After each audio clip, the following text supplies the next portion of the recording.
Welcome back mga katambalan, mga hot topic and issue pag-usapan natin. Update po tayo kay David Licauco kung saan niya po ay nag-post ito si David sa kanyang social media account. Makikita nga po yung napakaraming alak ng Chivas at makikita rin yung photos ito si David na may hawak nga po ng alak ng Chivas at makikita na napakagwapo ng pambansang Pinoo.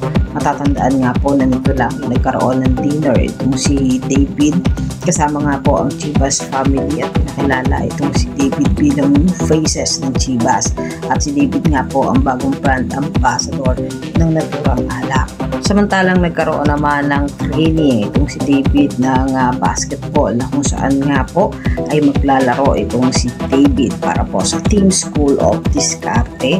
Ito po ay sa September 17 at 18. Nagaganapin naman sa SM Mall of Asia Music Hall sa MOA.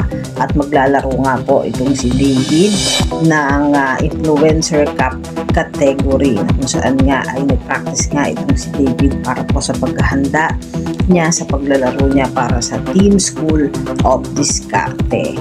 Samantalang nag-start na rin ang shooting nitong si David para po sa nalalapit na series ng Never Say Die kung saan ay pagbibidahan po nila ni Jillian Warnes. Makikita itong si David na seryoso doon sa pag-shoot nga po niya para po sa Never Say Die. At si David naman po ay makakasama naman itong si Barbie para naman po sa Vitamilk Philippines kung saan nga ay si Barbie at David ang brand ambassador ng Vitamilk Philippines. Siya po yung mga update natin ngayon kay David. Kayo mga katambalan, ano ang masasabi nyo? Comment lang sa comment section at pag-usapan natin.